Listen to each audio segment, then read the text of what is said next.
Vamos refletir sobre o Evangelho do primeiro domingo de Páscoa, que é o Evangelho da ressurreição. Estamos celebrando o momento mais importante da vida de todo cristão, Jesus, que venceu a morte.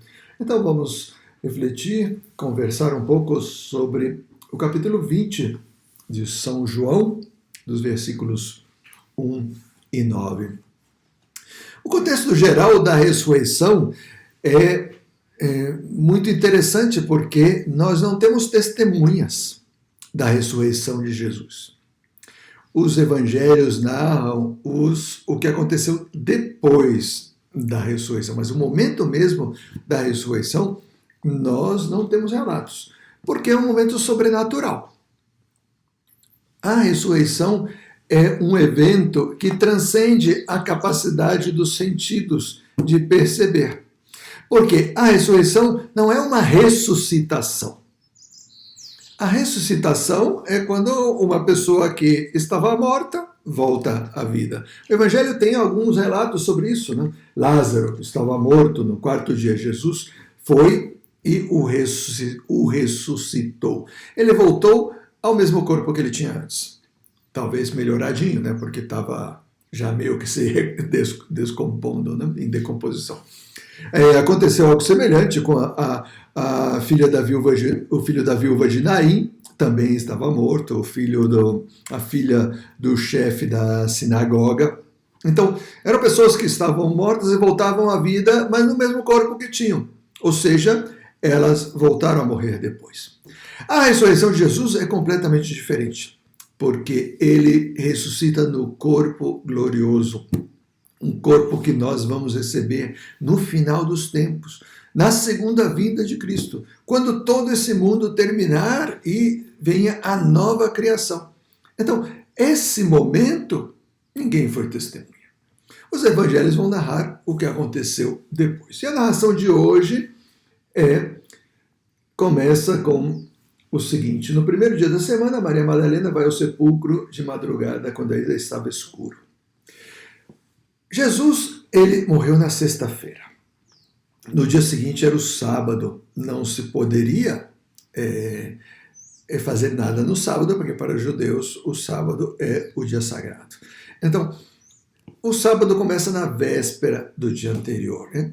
Quando Jesus morreu, foi sepultado, as mulheres e as pessoas que o amavam não puderam prestar a Jesus as homenagens fúnebres. Então, no sábado, elas ficaram em casa. E no primeiro dia da semana, era a única coisa que elas gostariam de fazer era prestar homenagens a Jesus, poder sepultá-lo como ele merecia ser sepultado. E então, por isso que elas foram de manhã cedinho ao sepulcro. Nos outros evangelistas vemos que as mulheres correm ao sepulcro. Aqui João fala de Maria Madalena. O mais provável é que elas começaram a ir juntas, mas Maria Madalena, por ser mais jovem, se adiantou e chegou antes ao sepulcro. É uma teoria, né? Mas é o mais provável, né? E ela vê essa situação, né? A pedra fora retirada do sepulcro. Que pedra! Que pedra! Os nossos sepulcros hoje são bem diferentes dos sepulcros de como eram dos judeus. Os sepulcros das pessoas ricas, né, eram escavados na rocha e tinha uma escada que descia e num pequeno platô ou uma mesa de pedra era colocado o corpo enrolado num pano que se chamava sudário. Esse pano cobria o corpo pela frente e por trás e depois era atado. Então a pessoa que estava morta, ela estava atada. E se enrolava no rosto um sudário só específico para o rosto. Depois se fechava a entrada do sepulcro com uma grande pedra, provavelmente uma pedra de moinho, que servia para moer o trigo, então, e que se colocava na entrada do sepulcro. Então, quando Maria Madalena chegou, essa pedra estava removida. E ela volta correndo para onde estavam os discípulos. Os discípulos, onde que estavam? Eles estavam no lugar onde tinham celebrado a última ceia. no cenáculo. Eles estavam reunidos em oração, mas também estavam lá trancafiados, morrendo de medo. Eles pensavam que o mesmo que aconteceu com Jesus ia acabar acontecendo com eles. Esse é o contexto desse primeiro dia da semana.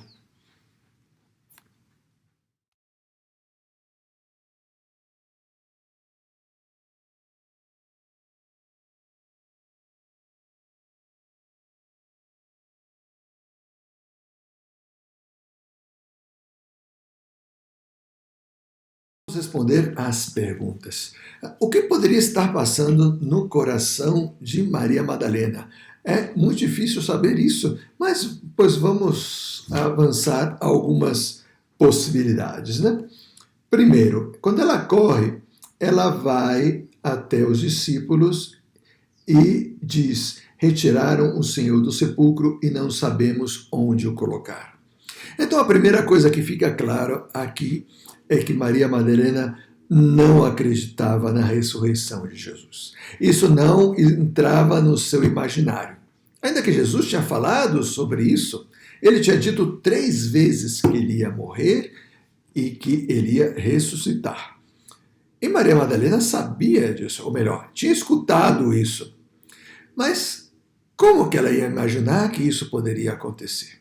Ela estava na crucifixão do Senhor. Ela viu a flagelação do Senhor. Ela viu como o corpo de Jesus foi completamente destroçado pela frente, pelas costas, até o rosto estava deformado, estava crucificado, uns cravos de 8 milímetros tinham penetrado as suas mãos e os seus pés, né? E depois que Jesus entregou o Espírito na cruz, um soldado atravessou seu costado até o coração, de onde tinha saído sangue e água. Depois ela viu como Jesus foi descido da cruz, sem vida, naquele corpo completamente destroçado, e foi levado ao sepulcro e foi colocado lá. Como ela podia imaginar, sonhar sequer, que Jesus poderia ressuscitar? Então, no seu coração, quando ela chegou ao sepulcro e viu que a pedra estava retirada e que os lençóis estavam no chão, o único pensamento que lhe vem em mente é: roubaram o corpo do Senhor. Então, ela não estava esperando a ressurreição. A única coisa que Maria Madalena desejava era prestar as homenagens fúnebres ao Senhor. O seu coração estava fechado. Mas era uma mulher que amava muito. E por isso Deus lhes quis premiar com o maior dos prêmios. Já na segunda pergunta, o que poderiam significar os panos de linho jogados no chão e o sudário dobrado à parte? O evangelista faz questão de tocar esse tema, que parece um tema secundário. Estamos falando de questões teológicas sublimes, porque o evangelista vai se preocupar sobre os panos que cobriam o corpo de Jesus. Porque justamente esses são os únicos testemunhos da ressurreição de Jesus. Quando Jesus ressuscitou, só os panos sobraram da sua ressurreição. E lá estavam. Então quer dizer que se o corpo de Jesus tivesse sido roubado, ele teria sido roubado com pano e tudo. Quem teria o trabalho de desatar as ataduras que atavam o sudário, tirá-lo do corpo de Jesus para poder levar só o corpo. E além do mais, o sudário que estava envolvendo o rosto de Jesus estava dobrado no lugar à parte.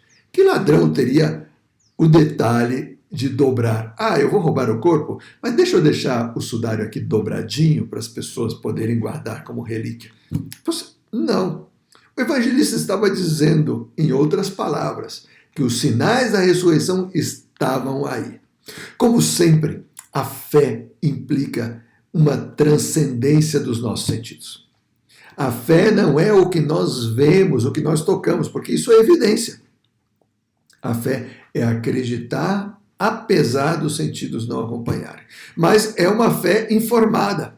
que acredita porque existem indícios e porque a autoridade que nos está revelando é uma autoridade fidedigna. Então, esses panos queriam significar que Jesus verdadeiramente ressuscitou.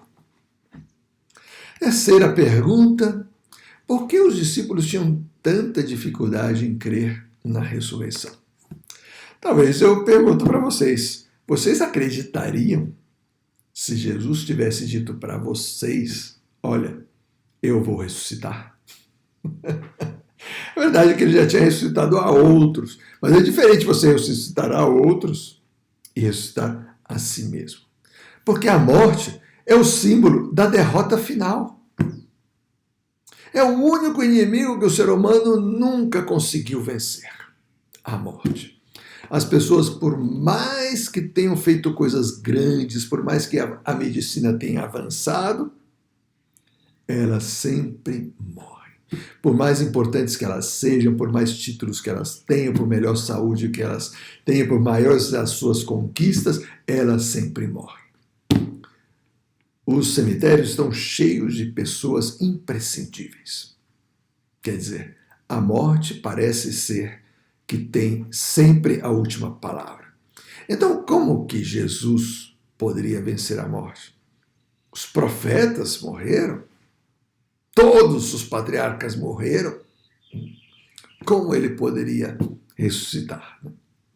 Tiveram duas exceções no Antigo Testamento de pessoas que foram arrebatadas aos céus. Elias, por exemplo, foi arrebatado aos céus, mas ele não ressuscitou, ele foi arrebatado, ele foi levado. Não temos notícias de pessoas que voltaram. Então era natural que, apesar de Jesus ter sido muito poderoso em sinais e profecias, era natural que, uma vez que Jesus morreu daquele jeito, que os discípulos não acreditassem. O estranho seria que eles acreditassem. E essa é a maior prova de que a ressurreição é real. Nem sequer as pessoas que escreveram o Novo Testamento acreditavam na morte de Jesus. Então é impossível que eles tivessem forjado a sua ressurreição. Os discípulos não acreditaram e teve que Jesus se mostrar com as suas evidências. Eu venci a morte. Eu ressuscitei. E essa ressurreição é para vocês. Um dia vocês vão ressuscitar. Que isso nos deixa de esperança de que um dia, quando a morte parece que tem a última palavra e nos vença, não é verdade. Nós vamos ressuscitar com Jesus. Em nome do Pai, e do Filho, e do Espírito Santo. Amém. Fenomenal!